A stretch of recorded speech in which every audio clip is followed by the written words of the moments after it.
अस्सलाम वालेकुम, welcome back to innovate IT zone. आज का जो हमारा लेक्चर हम लोगों ने डिस्कस करना है वो है सॉफ्टवेयर रिक्वायरमेंट इंजीनियरिंग का फर्स्ट लेक्चर। इस लेक्चर के अंदर आप लोगों को स्क्रीन के ऊपर ये हमारी जो कोर्स आउटलाइन है वो शो हो रही होगी।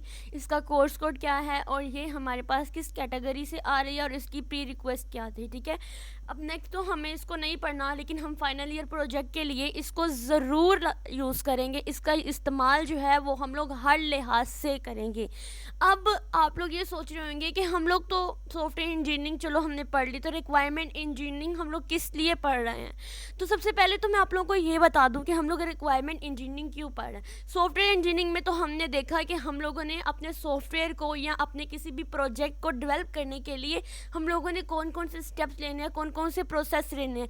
लेकिन हमें अपने उन सिस्टम्स के दरमियान में कम्युनिकेशन के लिए भी तो कोई ना कोई चीज़ रिक्वायरमेंट होनी चाहिए थी, कुछ ना कुछ रिक्वायरमेंट्स हमें चाहिए थी अपने उस इंजीनियरिंग प्रोसेस को कंप्लीट करने के लिए। तो इसलिए हम लोग सॉफ्टवेयर इंजीनियरिंग के जगह मतलब उसका जो एक फ़ेज़ है रिक्वायरमेंट इंजीनियरिंग उसका यूज़ करते हैं। बेसिकली हमारे पास जो रिक्वायरमेंट इंजीनियरिंग है ना, वो सॉफ्टवेयर इंजीनियरिंग का एक फ़ेज़ है, ठीक है, एक प्रॉपर फ़ेज़ है, और उसको हम लोगों ने कंप्लीट बुक के तौर पर जो है उसको पढ़ना है।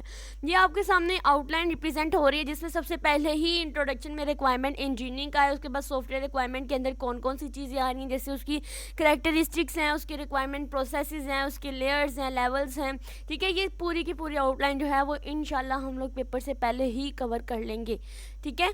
तो सबसे पहले ये जो फर्स्ट लेक्चर है मेरा, इसके अंदर मैंने जो मेरे पॉइंट्स थे, जो मेरे टॉपिक्स थे, उनके अंदर कौन कौन से इंपॉर्टेंट पॉइंट्स हैं जिनको याद रखना है, क्योंकि समटाइम्स ऐसा होता है कि हमें पॉइंट जो है ना वो याद करने की ज़रूरत होती है, और हम जो अंदर का डाटा होता है ना, अगर उसको एक बार भी अच्छी तरह से रीड आउट करके चले जाए ना तो हमें वो याद रहता है। पॉइंट्स को देखकर ही हमें उस चीज़ों के बारे में याद रहते हैं। तो हम लोग जो है पॉइंट्स के मतलब पॉइंट्स की जो बेसिक अंडरस्टैंडिंग है वहीं से हम लोग स्टार्ट करेंगे। हम नेक्स्ट लेक्चर के अंदर तो हम लोग अपना बेसिक स्टार्ट करेंगे, लेकिन इसके अंदर इस चीज़ को अंडरस्टैंड करना बहुत ज़रूरी था, ठीक है। सबसे पहले तो देखिए हम लोगों ने रिक्वायरमेंट इंजीनियरिंग क्या है ये तो हम लोगों ने लाजमी देखना है। इसके एडवांटेजेस क्या हैं, इसके डिसएडवांटेजेस क्या हैं, क्योंकि जिस चीज़ के एडवांटेजेस होते हैं ना कहीं ऐसा होता है कि उसके डिसएडवांटेजेस भी आ जाते हैं।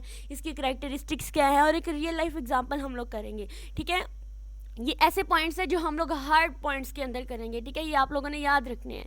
तो सबसे पहले तो क्लासिफिकेशन ऑफ रिक्वायरमेंट्स की बात करें तो इसमें हमारी फंक्शनल रिक्वायरमेंट्स आ जाती हैं, नॉन फंक्शनल रिक्वायरमेंट्स आ जाती हैं, डोमेन रिक्वायरमेंट्स भी आ जाती हैं, और स्टैक होल्डर रिक्वायरमेंट्स भी आ जाती हैं, ठीक है।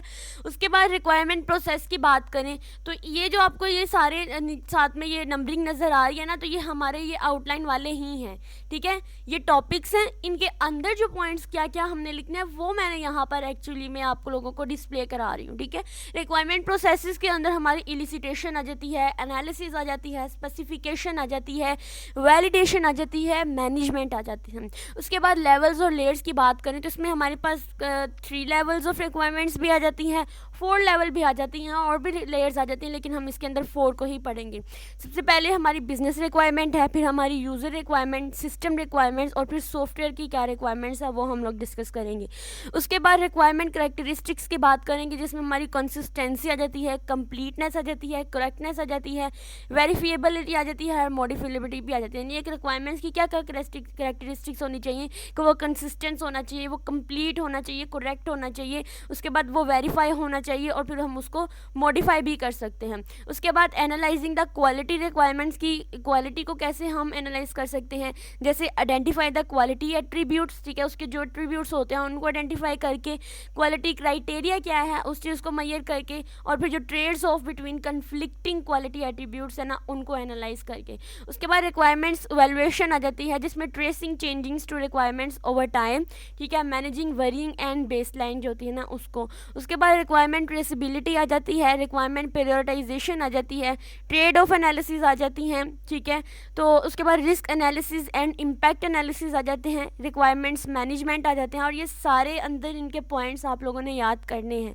Interaction between requirements and architecture के दरमियान में क्या क्या किस तरह से इंटरेक्शन होती है इसको भी हम लोग देखेंगे। उसके बाद चूँकि रिक्वायरमेंट्स होंगी तो कोई ना कोई आर्किटेक्चर बनेगा, ठीक है। Ensuring the system architecture satisfy the specific requirements, ठीक है, ये यानी हमारे पास रिक्वायरमेंट्स होंगी तो उससे ही हम लोगों ने अपना आर्किटेक्चर जो है वो सेटिस्फाई करना है। Requirement elicitation sources and techniques, जिसमें हमारे इंटरव्यू, अब ये हमारे पास एलिसिटेशन टेक्निक्स आ जाती हैं, ये बहुत इंपॉर्टेंट, लॉन्ग भी है और शॉर्ट भी है।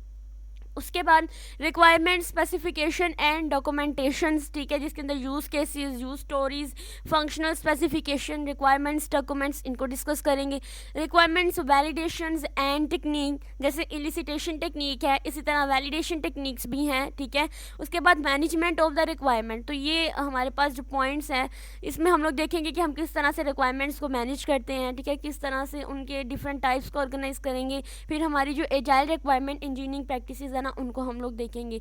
बस यही वाले टॉपिक्स हमारी कंप्लीट रिक्वायरमेंट इंजीनियरिंग को जो है वो सेटिस्फाई कर रही है। ये आप लोगों ने ऐसे करें कि अपने या तो स्क्रीनशॉट पास रख लें, स्क्रीनशॉट लेकर, या तो फिर आप लोग इन पॉइंट्स को अपने नोटबुक पर नोट डाउन कर लें, क्योंकि ये पॉइंट्स ही आप लोगों को अंदर का डाटा जो है ना वो इम्प्रूव करने में, उनको लिखने में आप लोगों की हेल्प करेगा, ठीक है। मैं इन पॉइंट्स से ही आपको मज़ीद डाटा जो है वो प्रोवाइड करूँगी। तो ये हमारा आज का फर्स्ट लेक्चर था।